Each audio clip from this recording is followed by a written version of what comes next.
Sleeper Wire, the only fantasy football radio show with more than a dozen multi-time, multi-league, multi-year champions. Listen to the Sleeper Wire show every Friday, 4 to 6 p.m. Eastern on Dash Talk.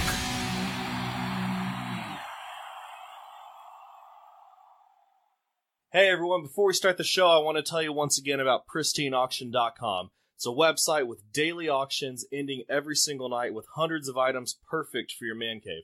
Everything is JSA certified. They use the best authenticators to make sure that the autograph that you get is authentic. And it's definitely affordable. It's free to register, it's free to bid, and you only pay when you win the auction. Go to pristineauction.com and let them know that you heard about it from Sleeper Wire. That's PRISTINE auction.com. I challenge you to a duel. It's the only argument I need. I don't want to talk to you no more, you. You got a lot of nerve. Soon you will know what it is like to be defeated. Stop defending him, Sean. All right, let's go.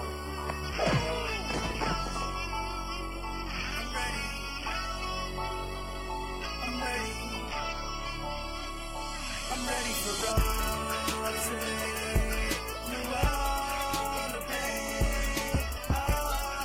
Hey, Sleepers, and welcome to the Sleeper Wire Great Debate Show, where we do a quick debate between two players. I'm your host, Professor Chris, on Twitter at Seymour Sleeper Wire, and with me is our Sleeper Wire Prophet Hussein on Twitter at Who's the Prophet. What's up, man? Pretty good, man. How's it going, Chris? Oh, it's going well. Going well. I'm excited to start wrapping these great debates up as we get closer to the end of the season, which I can't believe is already coming up. Oh, my God. I can't believe it, man. I know, man. The football. It snuck up fast. Really did. But it was a great season. You know, we're halfway. Well, we're more than halfway here. And, yeah, we got the playoffs around the corner. So, you know, that's a couple last great debates to wrap up, you know, and get people ready for them. Yeah, week 11, man, coming up. Crazy. Yeah, for sure. All right, guys, what we're going to be doing here is having an actual debate-style argument between two players. We'll get 2 minutes to argue for our player, 90 seconds for rebuttals, and then we'll wrap it up with final thoughts. And once again, I want to give you guys a quick disclaimer that the purpose of these is not for us to come to a consensus. It's to give you guys legitimate arguments for and against players. And today, we got 2 more guys who are most likely, almost definitely available on your waiver wire, and that's Jamal Williams and Austin Eckler. And I'm going to kick us off with Jamal Williams here. All right, so fantasy football, when it comes to running backs, is as much about opportunity as it is about talent. That's what Jamal Williams has. This week, Aaron Jones sprained his MCL. He's going to miss at least 3 to 6 weeks, while Ty Montgomery re-aggravated that rib injury.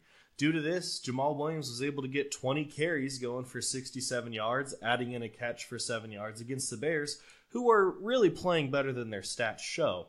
Now, those aren't stellar numbers, but any guy who is getting 20 carries is a guy worth owning.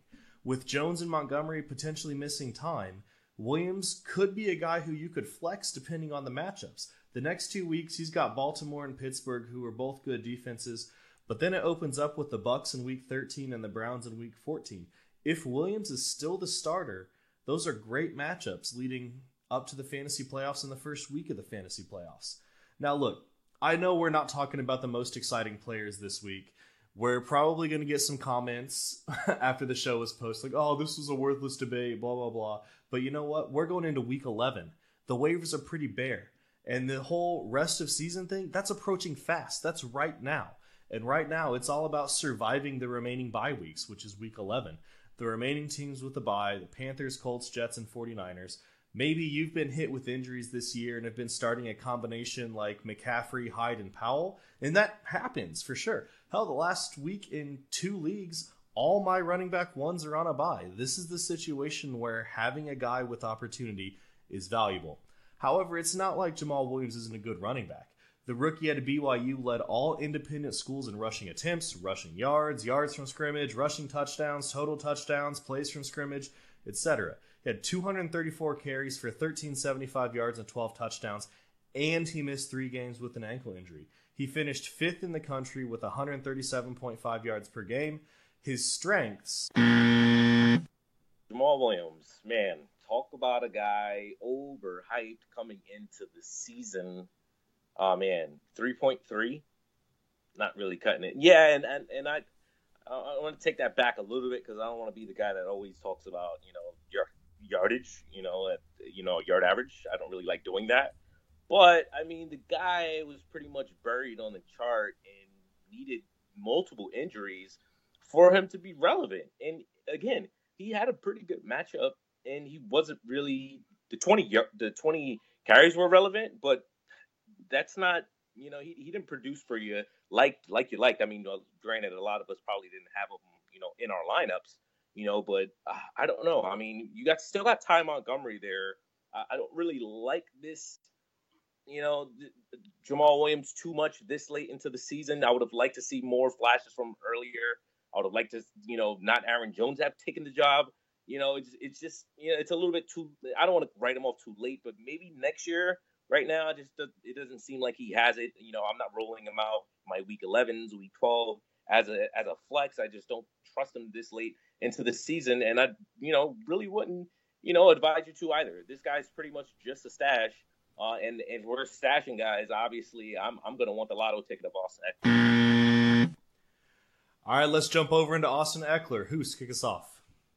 All right, Eckler, man, the guy signed with the LA Chargers. The undrafted free agent. I like these free agent guys because they always are fiery. They got a fire in their belly, got that chip on their shoulder, and he broke pretty much every rushing record as a Mountaineer, carrying the ball 932 times, 5,857 yards, 55 touchdowns. He led all NCAA divisions in rushing yards for the first 8 weeks of the season and accounted for nearly 40% of Western points, 108 of 278. He recorded over 100 all-purpose yards in 8 games and over 204 games. That's, JHI-like numbers. Now, granted, this is, in college. The guy was an undrafted free agent, scored his first NFL carry as his first touchdown on his first NFL carry. It was a 35-yard scamper. He also had two catches for 23 yards in his debut, and that was against the Eagles in week 4. Pretty modest. Not so much, but when he exploded pretty much the last game, amassed for a total of 119 yards, 2 touchdowns, 5 catches, included a beautiful one-handed tightrope to stay in bounds to run it in for a touchdown.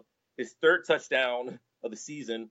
I mean, if you want a guy, off waivers, that's going to be a lotto ticket. It's this guy. Now, yeah, granted, we got to talk about the elephant in the room, Melvin Gordon.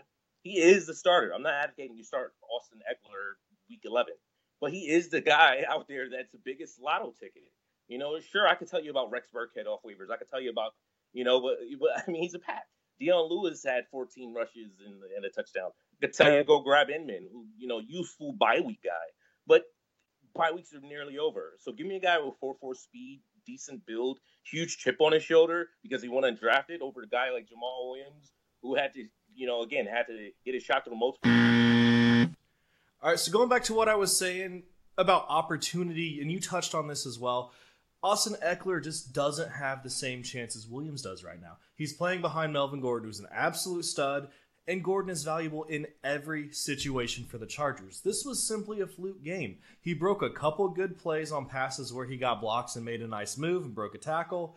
The 2 touchdowns are why he had such a big day, and that's most likely not going to continue. Austin Eckler is the change of pace back behind Gordon and just happened to score on the drives he was in. He doesn't have the opportunity. He doesn't have the value unless Gordon gets hurt. Now, I will say this. If you're the type of person who likes picking up handcuffs about this point in the season, which is a totally viable strategy, Eckler is one of the few guys who should take over a full workload if the guy in front of him goes down. He'll be great for the Chargers and for your team if Gordon goes down.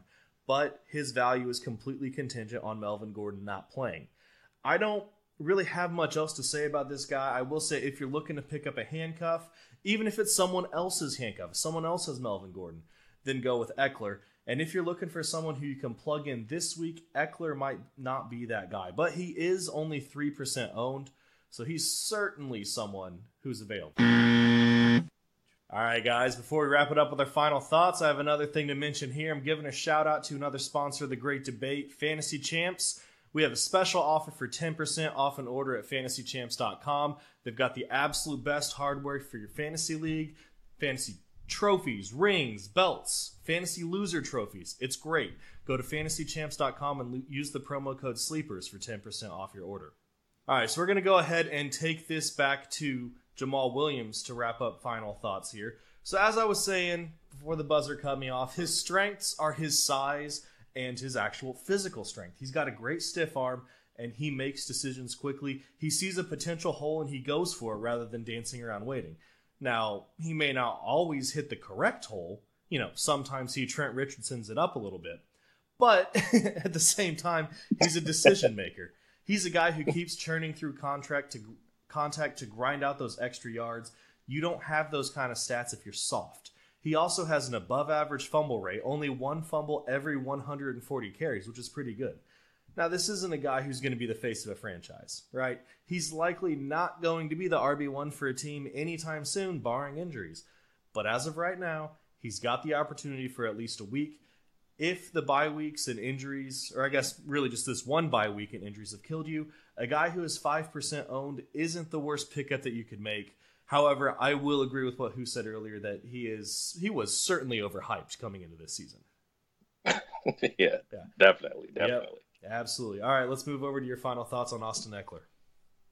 All right, again, as I was saying before, the buzzer, interrupted me. Yeah, so as back to Jamal Williams, even though I'm final thoughting on Austin Eckler, which I'll get final thoughts on once I'm done. Jamal Williams. Who's your turn is over. Go ahead.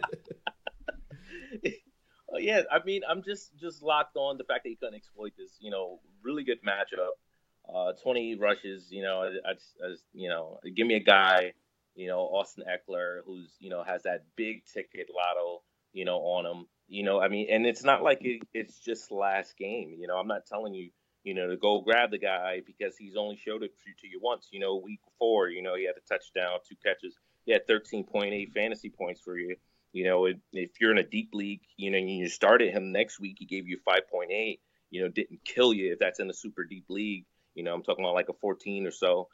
In week 7, he gave you 14.4, and then, off his bye, 26.9. So I don't believe that they're going to be, putting him in packages to, get him 26 points every game, because that would put Melvin Gordon, just out of, being relevant.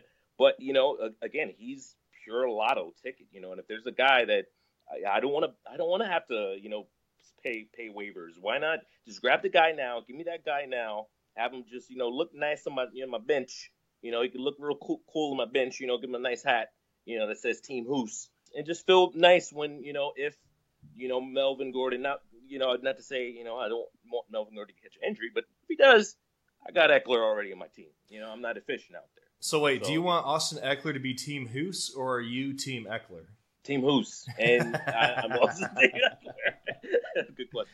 I like it. All right, guys, a couple final things before we go. Check us out on Dash Radio every single Friday from 4 to 6 p.m. Eastern, and then again a couple times over the weekend. Go to SleeperWire.com, check out our weekly rankings, and submit a question to the Sleeper crew. You can find us on Twitter at SleeperWireShow. You can find us on SleeperBot at Professor Chris and at Prophet Hoos. And then on Fantasy Life app at Professor Chris. And what's your name on there again? I forgot to write that down. Prophet Hoos. Prophet Hoos as well. All right. Well, there we go. And lastly, today's show is sponsored by NewAmsterdam.com. Do you ever have a great idea only to forget it by sundown? Or maybe you wrote it down on a napkin that ended up in the laundry? Get the sleek, never forget notebook from NewAmsterdam.com and never lose those inspirations again. Stylish notebooks that'll hold the jumping off points to your success. Go to knewamsterdam.com today. Thanks for listening, guys. We'll catch you next time.